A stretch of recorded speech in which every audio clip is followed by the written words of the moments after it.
There is a branch of economics that has been discovered by scholars all over the world.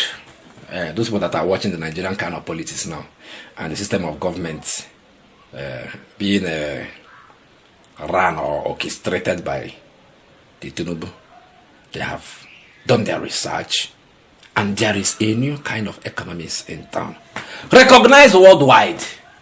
They say it is TINUBUNOMICS. So those of now waiting the right jump. If they find course, they will give you straight admission, no delay. Even if in 100 you score for jump, they will give you. Put TINUBUNOMICS. You go get the course, you get them.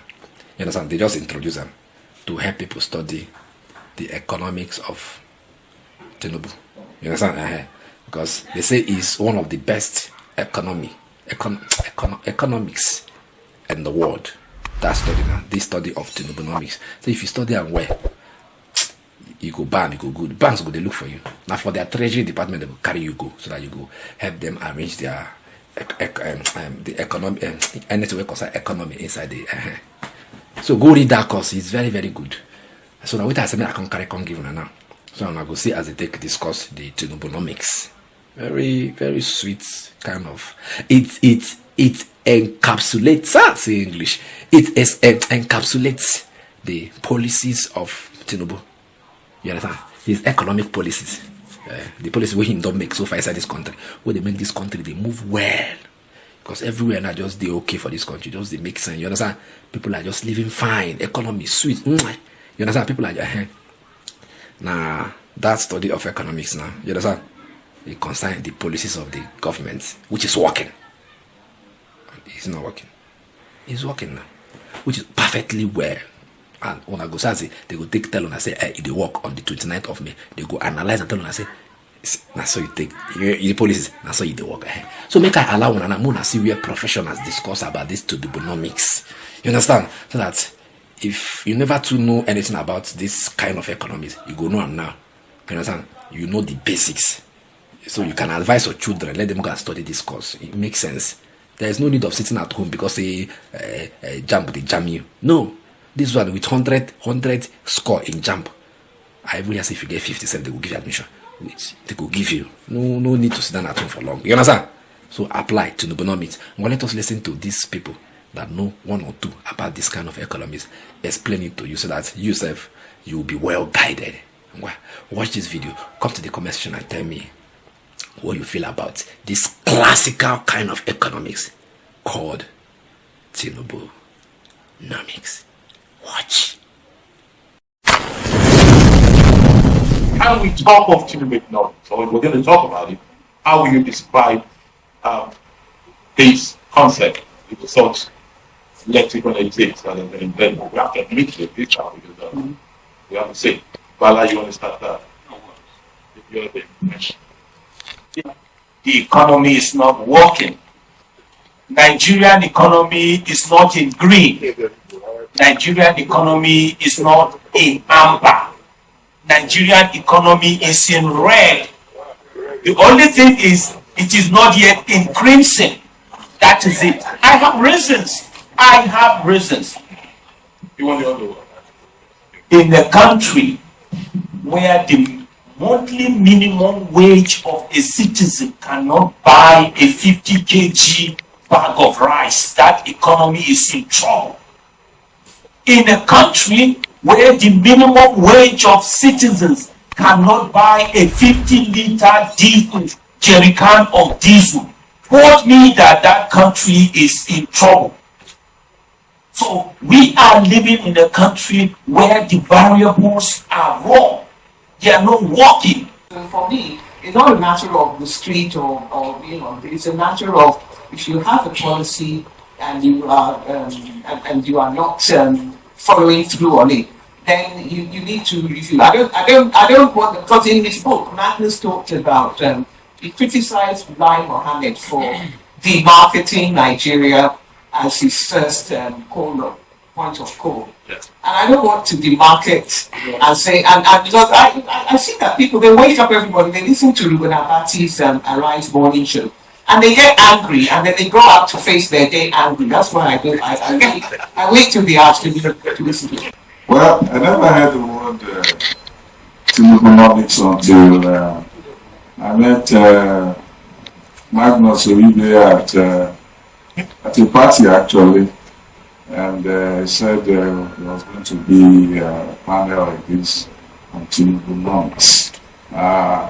Well, once he said that, I wrapped my head around what he was talking about, and it was clear to me that he was trying to find some perspective on TINUBUNOMICS. And for us to understand TINUBUNOMICS, you have to understand Tinubu himself. Because that is, who is Tinubu, what is his worldview about economics and so on. Well, Tinubu comes from two backgrounds. One of the backgrounds is that he believes in the laissez-faire economy. And two, he also believes in the grassroots. So if you want to bring the idea of TINUBUNOMICS in perspective, you have to marry both the laissez-faire logic and also the grassroots logic, because from the grassroots you see him as a politician, and then from the from the laissez-faire perspective, you see him as his own way of tackling it and trying to marry the idea of free market with the concept of including the people generally. Now, how do you now marry that with his handling of the national economy? Well, Peter Side started by saying that he came with the idea of bringing reforms of subsidy and the collapsing of the window. That is true, but in a sense, that is a little simplistic. In the way you handle it. You look at it in the context of what he inherited, what he met on the ground.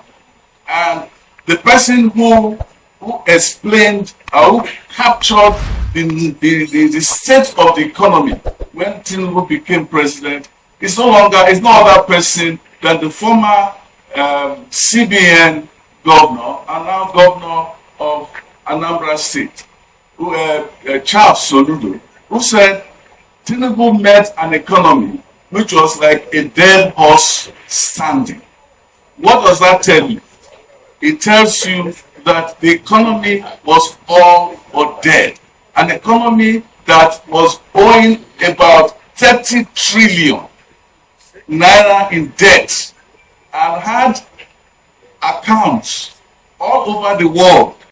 So, the important part of TINUBUNOMICS is the audacity to actually confront a situation that is, in fact, was inevitable. So far, TINUBUNOMICS reforms, privatization, infrastructure, that is argued that is not working. Some people argue that it's not working because it is not well implemented and well communicated. Bala argues that it's not working because it's the wrong direction, totally. Yes. There is one thing I would like to add to the debate when you go to the conversation. My personal opinion, but I feel strongly about it. It is true that some governors are not handing out money. We believe that. And it is true that we need to hold accountable our governors who are in charge of 36 states plus the federal capital. But I argue that it's also true that it's easier for the one person or one office that gives them money to call them to say, what have you done with the money I've given you? Than expecting everybody to be talking to them. I think in terms of the resetting that Peter Side is saying, moving forward is the kind of thing we should be asking the center to do as well. This is the first year out of 4 years. Yes. And it is not enough for us to make a definitive assessment of the performance of the economy. No. And so we're going to just work with the indicators. And for me, it's important to clear this. So we can't make definitive comments on the state of the economy. It's just the first of 4 years. But the indicators is what we are starting. The indicators are not looking very good. They're not looking very good. Balance, red, amber, and crimson. And crimson. Oh dear. Thank you very much. Thank you very much. Imagine a country where its citizens get to enjoy the road without this.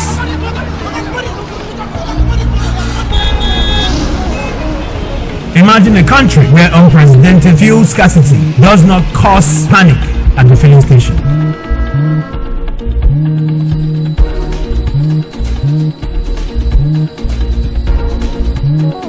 That is why Innocent Vehicles has embarked on manufacturing environmental-friendly gas-powered cars while still offering comfort, luxury, and doggedness for the African roads. Innocent Vehicles, the pride of African roads.